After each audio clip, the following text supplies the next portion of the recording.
श्री स्वामी समर्थ. एका चिमणीने सांगितले की जीवनात या 3 गोष्टी लक्षात ठेवल्यात कधीही मुलांवर संकट येत नाही, संपत्तीची हानी होत नाही. ही कथा लक्षपूर्वक ऐका आणि समजून घ्या. चला कथेला सुरुवात करूया.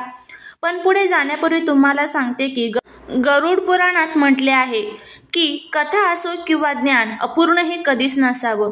त्यामुळे चॅनलला सबस्क्राईब करा, व्हिडिओ शेवटपर्यंत बघत राहा आणि कमेंटमध्ये जय माता लक्ष्मी लिहायला अजिबात विसरू नका. पूर्वीच्या काळची गोष्ट होती. चंदगड नावाच्या राजाला एक मुलगा झाला होता. त्याचे नाव सिद्धराज होते. राजकुमार सिद्धराज याचा एक नियम होता. तो आपल्या सेवकांसोबत वेषांतर करून रात्री नगरात फिरत असत. नगरात घडणाऱ्या सर्व घटनांकडे पाहून त्यावर मनन करत असत. राजकुमार सिद्धराज त्याच्या वडिलांचे वय खूप झाले होते. त्यामुळे एके दिवशी त्यांचे निधन झाले. त्यानंतर राजकुमार सिद्धराज यांच्या त्या राज्याच्या राजा बनवण्यात आले. राजा झाल्यानंतर राजकुमारने आपले नगर फिरणे सोडून दिले नाही. तो एवढेच की आधी वेषांतर करायचा आणि सेवकांसोबत असायचा. आता तो मंत्र्यांसोबत जात होता. एका रात्री राजकुमार सिद्धराज आणि त्यांचे मंत्री वेषांतर करून नगरात फिरत होते. जेव्हा ते एका गल्लीमधून जात होते, एका घरातून त्यांना महिलांच्या बोलण्याचा आवाज आला. त्यांनी पाहिले की 3 सुंदर तरुणी आपापसात बोलत होत्या. त्या तिघी आपल्या आवडीबद्दल चर्चा करत होत्या. मोठी बहीण म्हणाली, बहिणींनो, मला स्वादिष्ट जेवण खाण्याची खूप शौक आहे. मी माझे लग्न एखाद्या राज्याच्या स्वयंपाकाशी करेल. त्यानंतर दुसरी बहीण म्हणाली, अगं बहिणींनो, मला लग्न एखाद्या राजाच्या मोठ्या अधिकाऱ्याशी करायचे आहे. माझे लग्न राजाच्या मंत्र्यांसोबत, सेनापतीसोबत किंवा कोतवालासोबत झाले तर माझे जीवन धन्य होईल. छोटी बहीण बोलणे अत्यंत शांत बसलेली होती. बहीण शांत का बसली हे बाकीच्यांनी विचारले. त्यावेळेस छोटी बहीण म्हणाली, माझं काम नोकर चाकरांनी होणार नाही. मी तर लग्न राजाशी करेन, जेणेकरून मी तुमच्या पतीवर हुकूम चालू शकेल. आणि मी एवढंच इच्छिते की राजापासून मला एक असा मुलगा जन्माला यावा जो हसला की फुले पडावीत, रडला की डोळ्यातून मोती पडावेत, ज्याचे एका बाजूचे केस सोनेरी आणि दुसऱ्या बाजूचे केस चांदीचे असावेत. हेच माझे स्वप्न आहे. छोट्या बहिणीचे बोलणे ऐकून बाकीच्या खूप खळखळून हसू लागल्या. त्या तिघींचे बोलणे राजाने आणि मंत्र्यांनी उभे राहून ऐकले होते. राजाला खूप आश्चर्य वाटले. मंत्र्यांना राजाने सांगितले की हे घर लक्षात ठेवा आणि सकाळी या तिघींनाही राजदरबारामध्ये घेऊन या. राजाची आज्ञा पाळली गेली आणि त्या तिघीही राजदरबारात पोहोचल्या. राजा पाहतो की त्या तिघींमध्ये जी सर्वात लहान होती तर ती अतिशय सुंदर होती आणि राजा तिला पाहताच तिच्या सौंदर्यावर मोहित झाला. त्यानंतर राजाने त्या तिघींना विचारले आणि त्यांचे जे लग्न आहे तर त्या स्वयंपाकाशी, त्यानंतर राजाच्या मंत्र्याशी आणि लहान्या बहिणीचे लग्न स्वतः राजासोबत करण्यात आले. त्या तिघीही बहिणी आता आपापल्या पतींसोबत राहू लागल्या. धाकट्या बहिणीला राणी बनवून राजाच्या महलात पाठवण्यात गेले. मित्रांनो, हे पाहून मोठ्या आणि मधल्या बहिणींच्या मनात धाकट्या बहिणीच्या राणी होण्याबद्दल जळफळाट होऊ लागला. त्या दोघी जेव्हा एकत्र बसत तेव्हा बोलत आणि मग धाकटी खरीच राणी बनली आणि आम्ही आमच्या इच्छानुसार लग्न करूनही तिच्या नोकरीसारख्या राहतो. आमची धाकटी काय एखादी स्वर्गाची परी आहे का की राजा तिला राणी बनवून घेईल म्हणून? मधली बहीण म्हणाली, ताई, मलाही वाईट वाटतं. राजाने तिच्यात असे काय पाहिले की तिच्याशी लग्न केले? बोलण्याच्या गोष्टी काही असतात. माणूस वेगवेगळ्या गोष्टींचा विचार करतो आणि करतोही. माझ्या मते धाकटी नव्हे तर तूच राणी होण्यासाठी योग्य होतीस. मोठी बहीण म्हणाली, मलाही हेच आश्चर्य वाटते. राजाची अक्कल दगड आहे की जो त्याने तिला पसंत केले. तुझ्यापेक्षा ती 100 पटीने कमी आहे. मित्रांनो, अशा प्रकारे त्या दोघी बहिणी एकमेकींना बोलू लागल्या आणि आपल्या मनातील जळजळ व्यक्त करू लागल्या. कधी कधी हा जळफळाट इतका प्रखर होऊन जायचा की त्यांच्या मनात विचार यायचा की आम्ही तिच्या मोठ्या बहिणी असूनही नोकर चाकरांच्या पत्नी आहोत आणि ती धाकटी असूनही आमच्यावर हुकूम चालवते. आम्ही आणि आमचे पती तिच्या इशाऱ्यावर नाचतो. अशा गोष्टी बोलून त्या दिवस रात्र स्वतःच्या छातीत जळजळत राहायच्या. कधी कधी त्या विचार करायचे की तिला संपून टाकावे आणि राजाच्या नजरेत तिला खाली पाडावे. त्यानंतर त्यांना कळले की आपली धाकटी बहीण म्हणजेच राणी ही आता गरोदर आहे. आणि हे ऐकून राजाला खूपच आनंद झाला होता. धाकट्या बहिणीला भेटण्यासाठी मोठी आणि मधली बहीण पोचते आणि म्हणते, अगं, ही बातमी ऐकून आम्हाला खूप आनंद झाला आहे. तू आई होणार आहेस. आता आम्ही दोघी बहिणी तुझ्या बाळंतपणापर्यंत तुझी काळजी नक्कीच घेऊ. राणी म्हणाली, यापेक्षा चांगली गोष्ट माझ्यासाठी असू शकत नाही. माझ्या मोठ्या बहिणी आहात, माझ्या आईसारख्या आहात. माझी काळजी तुम्हीच घेणार. तुम्ही तुमच्या पतीद्वारे अर्ज राजाकडे पाठवा आणि मला खात्री आहे की राजा तो नक्कीच मान्य करेल. त्याने तो अर्ज राजाकडे पाठवला आणि राजाने त्यांना सांगितले की मी राणीला विचारून तुम्हाला सांगतो. राणीने होकार दिल्यानंतर, परवानगी दिल्यानंतर त्या दोघीही आपल्या बहिणीची म्हणजेच राणीची महलामध्ये काळजी घेऊ लागली. आता त्यांना आपली दुष्टता दाखवण्याची संधी मिळाली. तिकडे जेव्हा राणीच्या बाळाचा जन्म होण्याची वेळ झाली तेव्हा त्यांनी सर्व दासदासींना तिथून हटवले. राणीने एका अत्यंत सुंदर मुलाला जन्म दिला. त्या मुलाला पाहून त्या दोघी बहिणींच्या जळजळण्याची पातळी चौपट झाली. त्यांनी त्या मुलाला चुपचाप महलाच्या बाहेर नेऊन एका कंबळात गुंडाळले आणि एका लाकडी संदुकात ठेवून नदीत सोडले. तिथून त्या मृत कुत्र्याचे पिल्लू उचलून त्यांनी राणीच्या जवळ ठेवले. त्यांनी महलातील सर्व दासदासींना सांगितले की राणीने एका मृत कुत्र्याच्या पिल्लाला जन्म दिला आहे. ही गोष्ट ऐकून सगळे हैराण झाले आणि तिकडे जेव्हा राजाला हे समजले तेव्हा तो संतापाने लाल पिवळा झाला. राजा म्हणाला, अशा स्त्रीचं मी काय करू जी कुत्र्याच्या पिल्लाला जन्म देते? मी तर राणीला मारून टाकेल. राजाने असे म्हणतात पाहून मंत्र्याने त्याला समजावून शांत केले. तो संदीप नदीमध्ये वाहून जात होता आणि नदी राजाच्या बागेमधून जात होती. बागेची राखण करण्यासाठी जो माळी नेमलेला होता त्याचे घर नदीच्या काठी होतं. त्या नदीमध्ये वाहत येणारा संदूक त्याने पाहिला आणि त्यानंतर तो संदूक त्याने उघडला तर त्यामध्ये अत्यंत सुंदर आणि तेजस्वी मुलगा पडलेला होता. मुलाला पाहून माळी खूपच चकित झाला. त्याने विचार केला, या मुलाला नदीमध्ये कोणीतरी का टाकले असेल? माळीने फार विचार केला आणि त्याने त्या संताला आपली संतान नाही म्हणून त्याने आपली मुलगा म्हणून जवळ ठेवली आणि भाग्यवान आहोत आपण, देवाने आपल्याला मूल दिले असे म्हटले. मूल पाहून त्याची पत्नी सुद्धा खूप आनंदित झाली. त्या दिवसानंतर कोणालाही काही न सांगता माळी आणि त्याच्या पत्नीने त्या मुलाला वाढवायला सुरुवात केली. हळूहळू 1 वर्ष निघून गेले. तिकडे दुसऱ्या वर्षी राणीने पुन्हा एका मुलाला जन्म दिला. त्यावेळीही तिच्या बहिणीने तीच दुष्टता केली. मुलाला बाहेर नेऊन नदीमध्ये सोडले आणि मांजरीचं पिल्लं आणून तिथे ठेवले आणि आता राजाचा संतापही वाढलेला होता. पूर्ण राज्यामध्ये शोकाकळ पसरलेली होती आणि आता राजा यावेळी राणीला मारून टाकण्याचा विचार करत होता. राजा अत्यंत क्रोधित पाहून मंत्र्याने त्याला पुन्हा समजावलं आणि राणीला मारण्यापासून वाचवलं.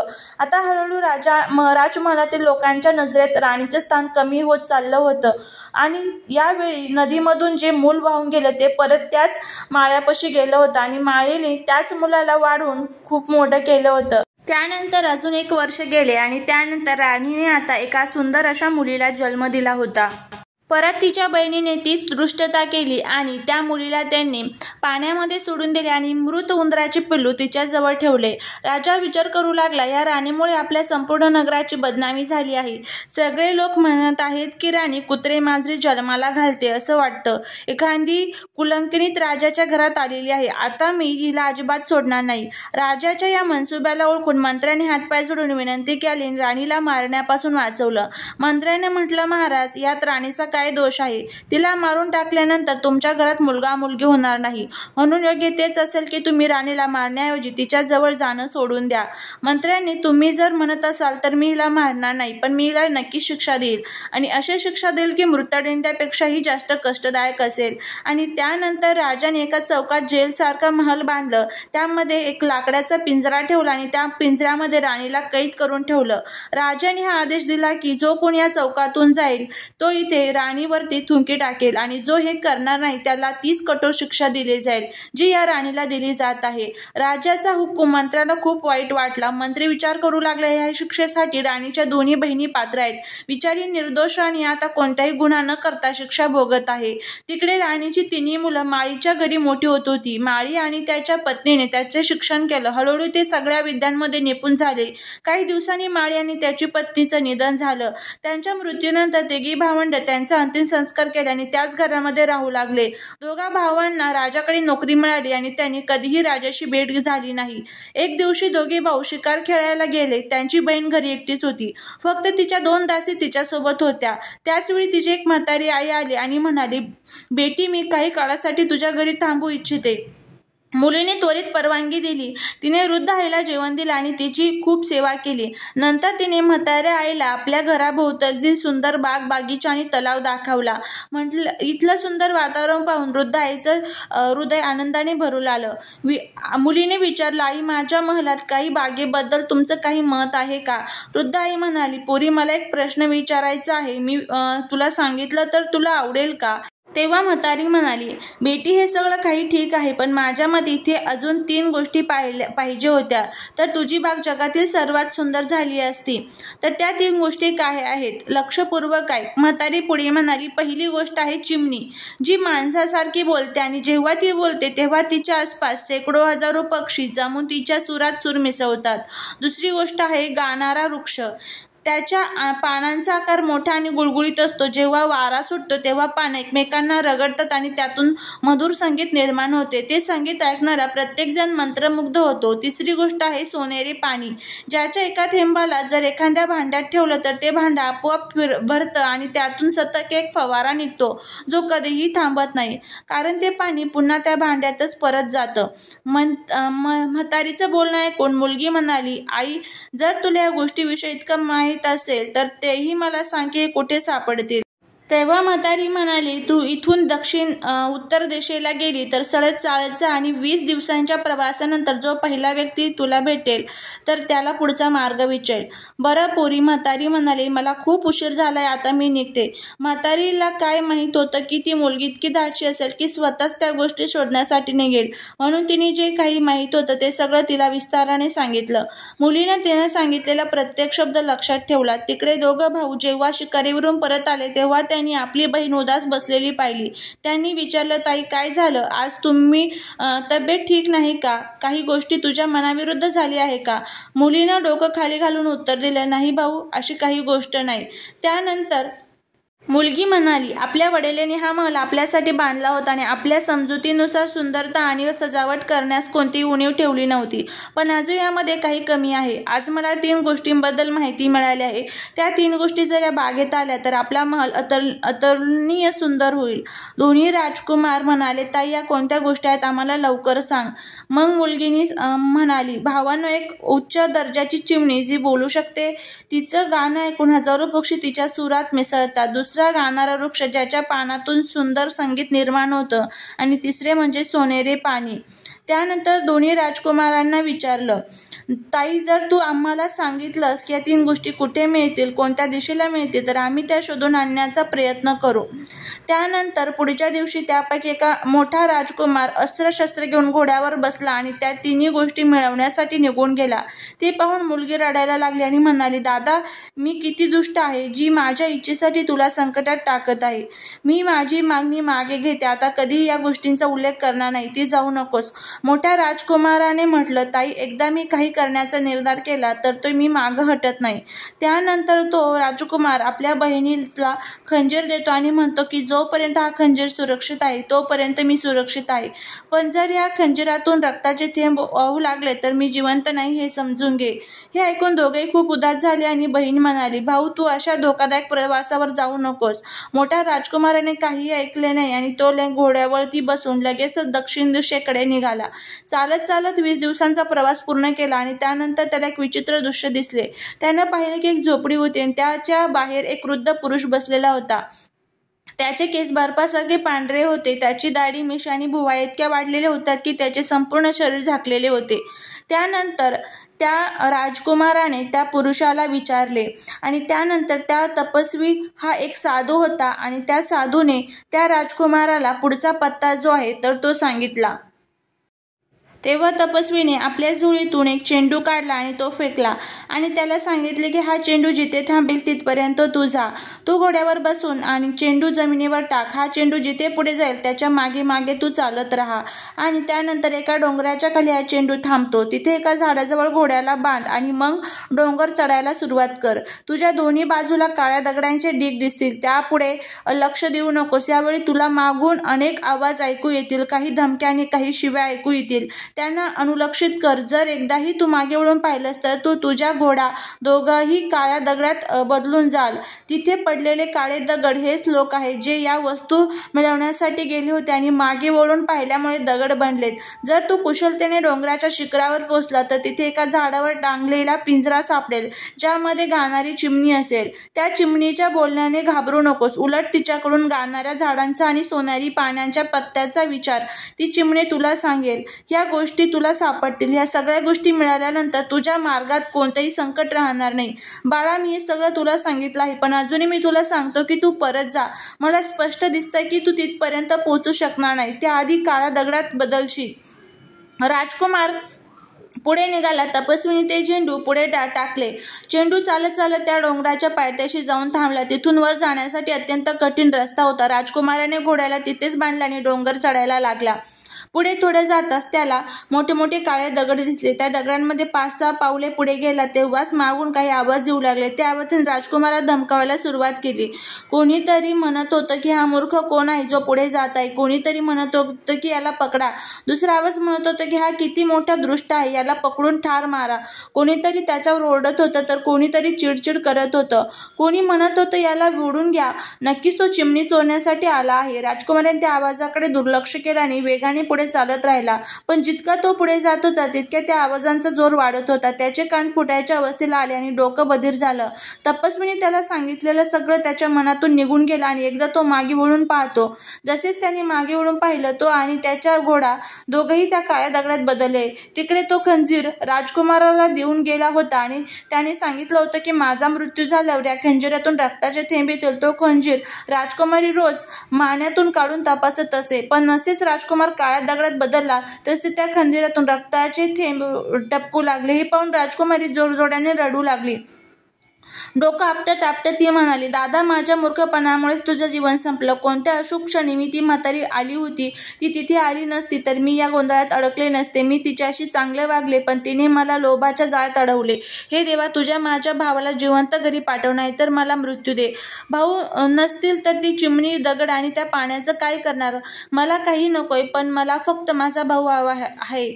बहिणीने रडताना पाहून तिचा दुसरा भाऊ रडायला लागला. ताई, आता रडून काही उपयोग नाही. मी सांगतो ते कर. तू शोधून काढ की भाऊ कशामुळे मरण पावला. जर कोणालाही शत्रूने त्याला मारलं असेल तर मी त्याला जिवंत सोडणार नाही. भावाच्या मृत्यूचा बदला मी नक्कीच घेईन. आणि त्यानंतर दुसरा भाऊही आपल्या भावाला शोधण्यासाठी निघाला आणि त्याने आपल्या बहिणीला मोत्यांची माळ दिली. राजकुमार घोड्यावर बसून निघाला. 20 दिवसांच्या प्रवासानंतर तपस्वी जवळ पोहोचला. त्याने तपस्वीला प्रणाम केले आणि त्यानंतर त्याला पत्ता विचारला आणि त्यानंतर अशाच पद्धतीने तोही त्या डोंगराच्या पायथ्याशी गेला. त्यानंतर दिवसानंतर एक तरुण तिथे आला होता. अगदी तुझ्यासारखा दिसत होता असंही त्या तपस्वीने त्याला सांगितले. तेव्हा राजकुमाराने उत्तर दिले, तो माझा मोठा भाऊ होता. मला माहीत आहे तो जिवंत आहे की नाही, पण परंतु तो कसा मेला यानेच मी ते कारण शोधण्यासाठी पुढे चाललेलो आहोत. त्यानंतर तुझ्या भाऊसोबत जे काही घडलेले असेल तू माझा ऐक आणि घरी परत जा, नाही तर तूही दगड बनशील. मुलगा म्हणाला, तपस्वी, आता मी खूप पुढे आलो आहे, आता परत जाण्याचा विचार सुद्धा करू शकत नाही. तपस्वी म्हणाला, बाळा, जरा तू जिद्दीच दिसतो आहे. हा चेंडू घे आणि त्यानंतर हा चेंडू ज्या डोंगराच्या पायथ्याशी थांबेल तिथपर्यंत जा. त्यानंतर हा राजकुमारही त्या डोंगराच्या पायथ्याशी गेला आणि त्यानंतर तिथे त्याने डोंगर चढू लागला आणि मागून खूप मोठमोठ्याने आवाज येऊ लागले. त्यानंतरही ह्याच राजकुमाराने तीच चूक केली आणि मागे वळून पाहिले. त्यानंतर तोही त्या काळ्या दगडांमध्ये विलीन झाला. त्यानंतर आपल्या बहिणीने बघितले की ही जी मोत्यांची माळ होती त्याचे मणी एकमेकांना चिकटलेले होते आणि ते काळे झालेले होते. त्यानंतर तिला समजले की आता आपला दुसरा भाऊही राहिलेला नाही. त्यानंतर ही जी मुलगी होती तर ती आता घोड्यावर बसून स्वतःच आपल्या भावाच्या शोधासाठी निघाली होती. 20 दिवस प्रवास केल्यानंतर त्यानंतर ती त्या तपस्वीजवळ गेली आणि त्यानंतर तिला पत्ता विचारला. आणि ही राजकुमारी देखील त्या डोंगराजवळ गेली आणि त्यानंतर तिने डोंगर चढायला सुरुवात केली. तेव्हाच मागून भयानक आवाज येऊ लागले आणि तिच्या कानात कापूस असल्यामुळे ते आवाज तिला ऐकू येत नव्हते. ती मुलगी सतत पुढे जात राहिली. आवाज अधिक जोरात येऊ लागले पण मुलगी त्यांना दुर्लक्षित करीत राहिली. शेवटी ती त्या डोंगराच्या शिखरावर पोचली. तिने पाहिले की एका पिंजऱ्यात सुंदर चिमणी सुंदर मधुर आवाजात गात होती. मुलीला पाहताच चिमणी एकदम गरजून म्हणाली, ए मुली, खबरदार, माझ्याजवळ येऊ नकोस. चिमणीच्या फटकारणारे राजकुमारी हसू लागली. ती धावत जाऊन त्या चिमणीचा पिंजरा उचलते आणि म्हणते, चिमणी राणी, आजपासून मी तुझी मालकीण आहे. आता तू कायम माझ्या ताब्यात राहशील. मुलीने आता आपल्या कानांमध्ये भांड्यामधून कापूस काढला. चिमणी म्हणाली, तू बरोबर म्हणत आहेस, आता मी नेहमीच तुझ्यासोबत राहील. त्यानंतर तिला तो गाणारा वृक्षही मिळाला आणि त्यानंतर तिला ते भांडंही मिळालं ज्यामध्ये पाणी होतं. चांदीचे भांडे, ते पाण्याने भरलेलं होतं आणि तिने गाणाऱ्या झाडाबद्दलही विचारलं आणि हे सर्व साहित्य म्हणजेच या तिन्ही गोष्टी तिला मिळालेल्या होत्या. पण तो गाणारा जो वृक्ष होता तो खूप मोठा होता. त्यावेळेस तो तिला उपटू शकत नव्हता. त्यावेळेस चिमणी म्हणाली, झाड उपटायचं नाही तर त्याची एक फांदी तोडून आण. जेव्हा तू तुझ्या बागेत ही फांदी लावशील तेव्हा काही वेळातच ती फांदी एका पूर्ण झाडात रूपांतरित होईल. त्या चिमणीच्या सांगण्यानुसार राजकुमारी त्या जंगलात पोहोचते आणि तिथून गाणाऱ्या झाडाची फांदी तोडून आपल्याकडे ठेवते. राजकुमारीला आता त्या तिन्ही गोष्टी मिळाल्या होत्या, पण आता तिच्या मनात आपल्या भावांचा विचार जास्त होता. तिने चिमणीला विचारले, चिमणी राणी, माझे दोन्ही भाऊ रस्त्यात काळ्या दगडात रूपांतरित झाले आहे. मी त्यांना पुन्हा जिवंत करू शकते का? मी हेही जाणत नाही की त्या काळ्या दगडामध्ये माझे भाऊ कोणते आहेत. चिमणी म्हणाली, तू त्या भांड्यात जो सोनेरी जल घेऊन आले आहेस त्याच्या एक एक थेंब त्या शिलाखंडावर टाकत जा. तुझे भाऊ आणि थोडे घोडे सर्व पुन्हा जिवंत होतील. चिमण्याच्या त्या बोलण्याने राजकुमारी आनंदित झाली.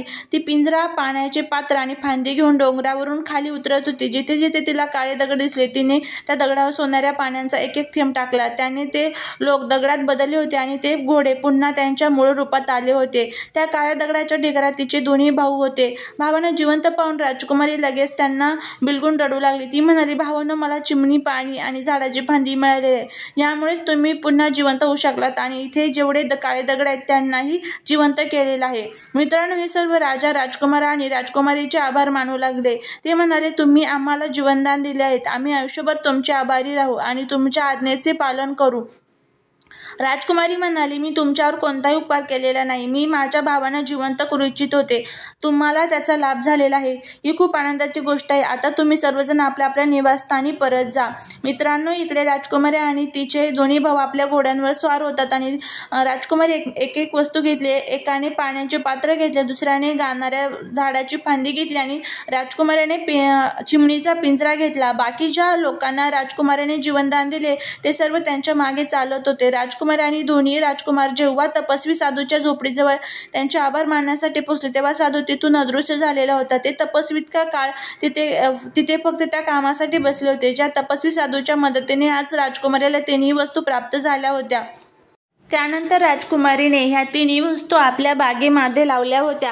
काही कालांतराने त्या बागेची चर्चा संपूर्ण नगरभर पसरली. नगरातील लोक अद्भुत दृश्य पाहण्यासाठी राजकुमारीच्या बागेत येऊ लागले. हळूहळू संपूर्ण नगरातील लोक त्या तिघांनाही ओळखू लागले आणि त्यांच्यावर खूप प्रेम करू लागले. एक दिवस दोन्ही राजकुमार शिकार खेळण्यासाठी गेले. योगायोगाने त्याच वेळी त्या जंगलात तिथला राजा शिकार खेळण्यासाठी आला. अचानक दोन्ही राजकुमार राजाच्या नोकर आले.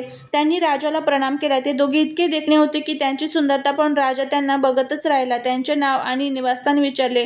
दोन्ही राजकुमारीने हात जोडून सांगितले, महाराज, आम्ही तुमच्या भूतपूर्व माळीचे मुले आहोत. आमचे वडील आता या जगात नाहीत. आम्ही दोघं आणि आमची बहीण जंगलाच्या काठावर त्या महलात राहतो जो आमच्या वडिलांनी तुमची परवानगी घेऊन बांधलेला होता. आम्ही तिथे राहतो कारण मोठं होऊन तुमची सेवा करू शकू. राजा म्हणाला, ठीक आहे, पण असे दिसते की तुम्ही येथे शिकार करत होता. तुम्हाला माहीत नव्हते का ही शाही शिकारगान आहे. येथे कोणीही शिकार करू शकत नाही. दोन्ही राजकुमारी नम्रतेने सांगितले, माफ करा महाराज, आमच्या वडिलांचे अकाली निधन झाले. आमचं मार्गदर्शन करणार कोणी नाही. त्यामुळे आमचं ज्ञान अपूर्ण आहे आणि इतर युवकांसारखं आमच्यापासूनही चूक होऊ शकते. राजकुमाराच्या विनम्र शब्दांनी राजा हसल्याने म्हणाला, मुलांनो, तुम्हाला शिकार करायला येते का? दोघांनी उत्तर दिले, हो महाराज, आम्हाला शिकार करायला चांगले जमतं. आम्हाला संधी देऊ शकता. ठीक आहे, आम्ही तुम्हाला संधी देतो. तुम्ही आम्हाला शिकार करून दाखवा. आणि राजकुमारीने थोड्याच वेळात एक वाघ आणि एक अस्वलाचे शिकार केले आणि राजासमोर ठेवला. राजाला त्यांची वीरता पाहून खूप आनंद झाला. मुलांनो, मी तुमच्यासारख्या वीर मुलांना स्वतःपासून दूर ठेवू इच्छित नाही, म्हणून मी तुम्हाला माझ्यासोबत महलात येण्यास सांगतो. चला, माझ्यासोबत जेवण करा. राजकुमार म्हणाले, महाराज, यावेळी आम्ही तुमच्यासोबत येऊ शकत नाही. आम्ही या उदंडतेबद्दल क्षमात्व आहोत. महाराज म्हणाले, पण का? आमची एक बहीण आहे आणि जे काही करतो ते एकत्र विचार करून करतो. आम्ही आमच्या बहिणीशिवाय परवानगी घेऊनच तुमच्याकडे येऊ. राजा म्हणाला, मला आनंद आहे की तुम्ही भावंड एकमेकांच्या सल्ल्याने काम करतात. ठीक आहे, तुम्ही घरी जा आणि बहिणीशी बोलून उद्या याच आम्हाला भेटायला. त्यानंतर राजकुमाराने राजकुमारीला ते सर्व सांगितले. त्यानंतर राजकुमारी म्हणाली, हे तर तुमचं भाग्य आहे, पण थांबा. राजा योगी अग्नी जल यांची उलट रीत यांच्यापासून सावध राहावं लागतं आणि थोडं काळजीपूर्वक प्रती करावी लागते. मी त्या बोलणाऱ्या चिमणीला आधी विचारते की राजाचं निमंत्रण स्वीकारावं की नाही. राजकुमारी पटकन चिमणीचा पंजरा घेऊन आपल्या खोलीत गेली आणि विचारलं. चिमणी म्हणाली, तुला तर सगळं कळतं, तुझ्यापासून काही लपलेलं नाही आणि तुला सल्ला नेहमीच बरोबर असतो. मला तुला सल्ला द्यावा आहे. माझ्या दोन्ही भावांना राजाने त्याच्याकडे जेवायला बोलवलेलं आहे. सांग, याबद्दल तुझं मत काय आहे? मालकीण, तुझे भाऊ राजाच्या आज्ञा नक्कीच पाळतील. राजा संपूर्ण राज्याचा मालक असतो. त्याच्या पाहुणा होताच कोणत्या भावांना कोणताही हानी होणार नाही. ते आनंदाने जाऊ शकतात. आणि चिमणीकडून सल्ला घेऊन राजकुमाराने आपल्या दोन्ही भावांना राजाच्या निमंत्रणावर जाण्यासाठी सांगितले. राजकुमाराने त्यांचा खूपच चांगल्या प्रकारे मानसन्मान केला होता.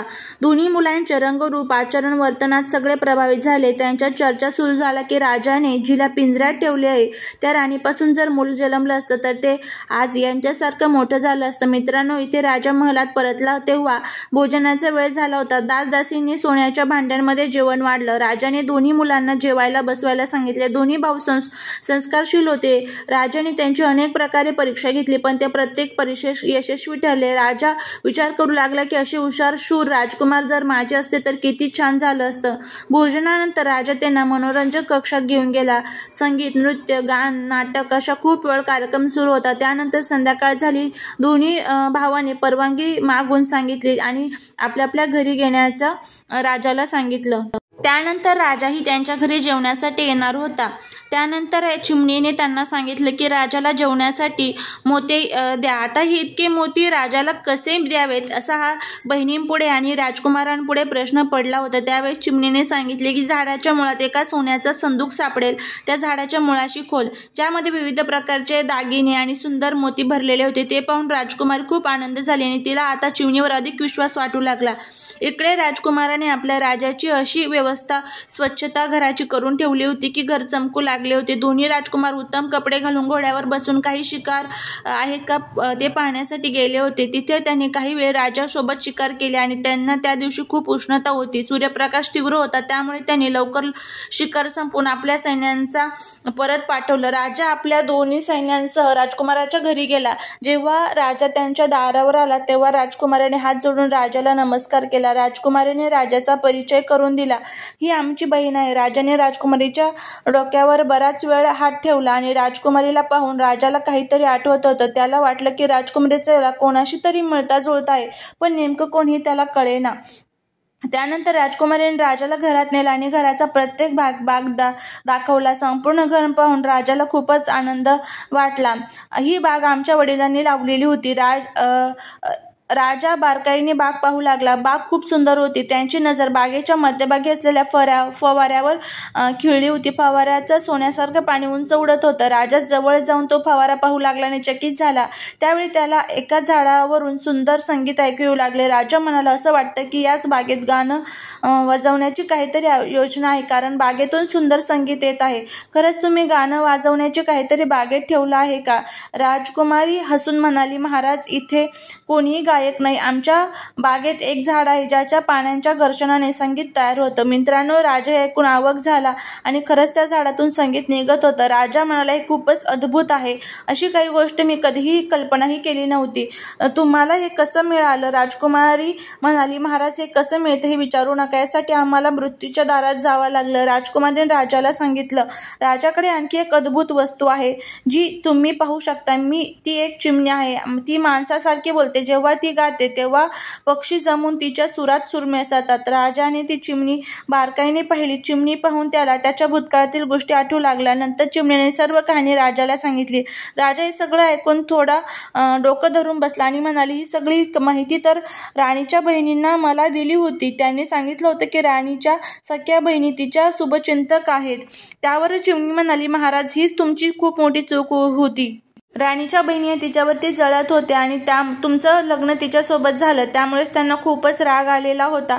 त्यामुळेच हे सर्व घडलेलं आहे. राणीला मृत्यूदंड द्यावा आणि 3 वेळा खोटं त्या बोललेल्या आहेत. या मंत्र्यांचा आभार माना, त्यामुळे राणी वाचली आहे. राणीबद्दलच्या आपल्या वागणुकीची आठवण करून देतात. राजाच्या डोळ्यात पाणी आलं. चिमणी पुन्हा म्हणाली, महाराज, तुमच्या समोर बसलेली 3 मुलं नीट पहा. हीच तुमची 3 मुलं आहेत ज्यांना तुमच्या राणीने जन्म दिला आहे. त्यांच्या बहिणीने त्यांच्या जन्मावेळी त्यांना कंबळात गुंडाळून नदीत फेकून दिलं होतं, पण देवाला त्यांना वाचवायचं होतं आणि त्या माळीने त्यांना नदीतून बाहेर काढलं आणि त्यांना वाचवलं होतं, लहानाचं मोठं केलेलं होतं आणि त्यांच्यासाठी हा महल बनवला होता. महाराज, ही 3 मुलं दुसरी कोणी नाही, तुमच्या राणीचीच संतती आहे. राजा चिमणीला म्हणाला, चिमणी, तुला मी कसं धन्यवाद देऊ? शत्रूची दुष्टता आणि राणीचं निर्दोष असणं हे माझ्या समोर स्पष्ट केलं. माझ्या मुलांना ओळख दिलीस. मी नेहमीच तुझे आभारी राहील. राजाने आपल्या 3 मुलांना मिठी मारली आणि त्यानंतर तो खूप आनंदीही झाला. राजाला असं वाटत होतं की जणू त्याची आत्माच परत आली. त्यानंतर सगळ्यांनी मिळून भोजनाचा आनंद घेतला आणि काही वेळ गप्पा मारल्यानंतर राजा म्हणाला, आता मी महलात जातो. उद्या पुन्हा परत येईल. उद्या तुम्हाला माझ्यासाठी नव्हे तर तुमच्या मातेसाठी स्वागताची तयारी करायची आहे. त्यानंतर तुम्हाला महलात राहायला यावं लागेल. महलात पोहोचल्यानंतर राजाने मंत्र्याला बोलावलं आणि त्याची खूप प्रशंसा केली. तू किती बुद्धिमान मंत्री आहेस. तुझ्या कारणानेच राणीचा जीव वाचला. त्यानंतर त्याने राणीच्या बहिणींकडे दुष्टतेचे वर्णन मंत्र्याला केले आणि राजाने मंत्र्याला संपूर्ण कहाणी सांगितली आणि म्हणाला, त्या दोघी दुष्ट स्त्रियांना बोलावून त्यांना तोच दंड द्या जो मी माझ्या राणीला दिला होता. मित्रांनो, मंत्र्याने कोणताही विलंब न लावता आदेशानुसार सर्व कामं केली आणि दोन्ही दुष्ट बहिणींना तोच दंड देण्यात आला. त्यानंतर त्यांनाही पिंजऱ्यात बंद करण्यात आलं होतं. हीच बातमी आता सर्व राज्यात पसरली होती आणि सर्वत्र नाचगाणी सुरू झाली होती. राणी राजासोबत महलात आली आणि तिनं आपलं मुलंही आपल्या आईसोबत आता महलात एकत्र पुन्हा आली होती. राजकुमाराने आपल्या आईला त्या बोलणाऱ्या चिमणीची गोष्ट सांगितली होती आणि त्यानंतर त्याचं झाडाचं दर्शनही दिलं होतं, जिथून संगीत निर्माण होत होतं. जीवनात 3 महत्त्वाच्या गोष्टी लक्षात ठेवाव्या जर तुमच्या संततीवर संकट येणार नाही, तुम्हाला कधीही आर्थिक नुकसान भासणार नाही, तुम्ही फसवणुकीपासून दूर राहू शकता. पहिली गोष्ट, काहीच पाहिल्याशिवाय किंवा ऐकल्याशिवाय गोष्टींवर विश्वास ठेवू नका. त्यानंतर दुसरी गोष्ट म्हणजे नेहमीच स्वतःच्या डोळ्यांनी पाहून आणि गोष्टीवर पारख करूनच त्यानंतर निर्णय घ्यावेत. त्यानंतर आर्थिक व्यवहार असो किंवा नातेसंबंध, घाई किंवा अंधविश्वास टाळावा. तुमच्या निर्णयांमध्ये संतुलता ठेवा आणि योग्य वेळी योग्य निर्णय घ्या. यामुळे तुमचे आर्थिक नुकसान होणार नाही आणि आपल्याकडून होणाऱ्या फसवणुकीपासून सावध राहाल. त्याचबरोबर घनिष्ठ मित्र आणि त्याचबरोबर एखाद्यावरती पूर्ण विश्वास ठेवू नका. एखादा विश्वासघातकी सुद्धा देखील असू शकतो.